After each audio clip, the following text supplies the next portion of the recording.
clock is running on a decision that could define the future of the Eagles. My friend, and Howie Roseman's silence is saying more than any official statement ever would.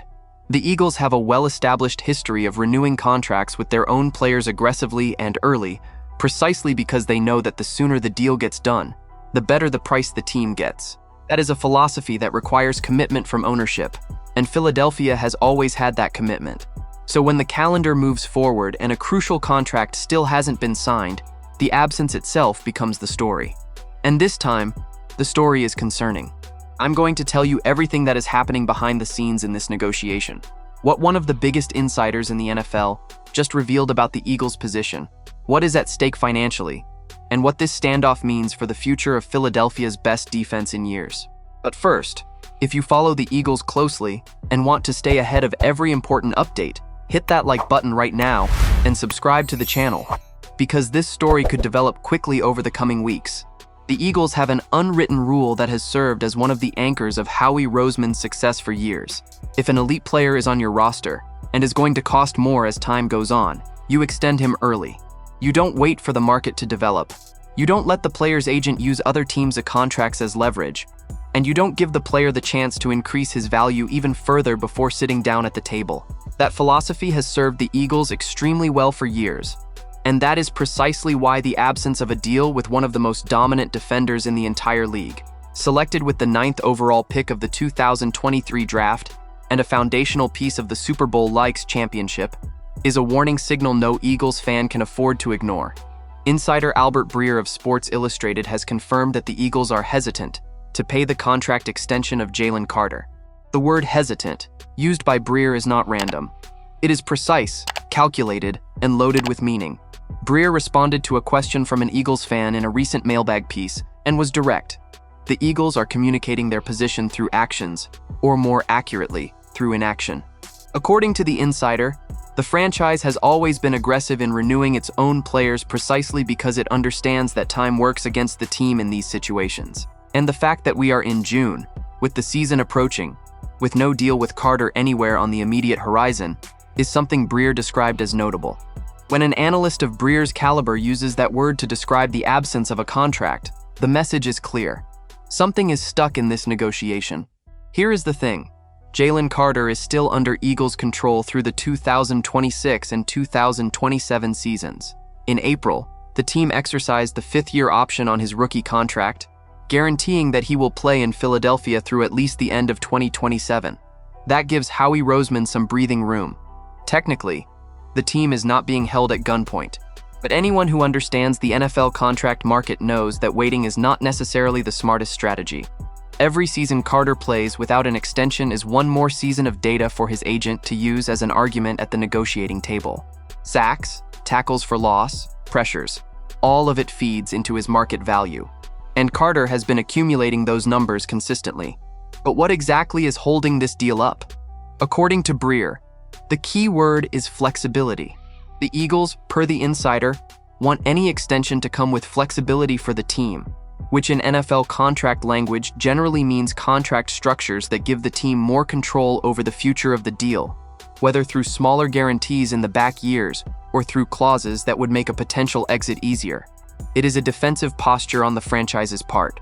And the other side of that equation is equally revealing. If Carter is not willing to offer that flexibility now, Breer suggests the Eagles may simply wait another year. Two firm positions, and caught between them, an uncertainty that no Eagles fan ever expected to have about one of the cornerstones of the defense. To understand the full weight of that uncertainty, you have to remember who Jalen Carter is on the field. The defensive tackle has accumulated 108 tackles and 13.5 sacks over the course of his career. So far, impressive numbers for a player still in the early stages of his professional journey. More important than the statistics, Carter is the kind of player who distorts the game simply by being on the field. When an offensive line has to dedicate extra attention to a single player on the interior, it creates space and opportunities for every other defender around him. Carter was an essential piece of Vic Fangio's scheme and one of the pillars of the defense that helped the Eagles win Super Bowl LIX. Allowing the possibility of losing that level of impact to become a real thought is a prospect no Philadelphia fan wants to consider. The financial question, however, is real and complex. The Eagles are navigating a salary cap that already carries significant commitments, and the horizon is full of other inevitable extensions. Quinyon Mitchell and Cooper DeJean, two of the most talented young cornerbacks in the league, will both need new contracts in the near future. Jonathan Greenard just signed his $100 million extension. Cap space is not infinite, and Roseman, as brilliant as he is at manipulating numbers, operates within a real limit. Fitting an elite contract for Carter, which will inevitably cost more than $30 million per year when it gets done, requires careful planning and, most likely, the very flexibility the Eagles are pushing for in order to maintain roster balance in the years ahead. Taking a step back, it is worth reflecting on what this situation says about the relationship between Carter and the organization. The Eagles have an enviable track record of renewing their own players and creating an environment where stars want to stay. But every relationship between a player and a team has its tensions, especially when large sums of money are on the table. If Carter and his agent believe the market will keep rising, and there are good reasons to believe that, given what elite defensive tackles have been earning recently, the player's logic is clear. Waiting could mean an even more lucrative contract. The team's logic, on the other hand, is equally clear. Every month of delay is one more month of appreciation that is going to come out of Howie Roseman's pocket. What happens if the standoff continues? Carter plays the 2026 season on his fifth-year option, produces on the field, his market value climbs even further, and the renewal conversation becomes even more expensive and potentially more tense. In a more extreme scenario, one that still seems unlikely but that Breer did not completely rule out, Carter could enter the final stretch of his contract without a new deal, which would open the door to speculation about his future in Philadelphia. It is a path neither side should want to go down, but the current situation has not yet guaranteed it will be avoided. The most striking thing about all of this is the contrast with the Eagles' historical pattern. Howie Roseman is not the kind of general manager who arrives in the summer without his important contracts resolved.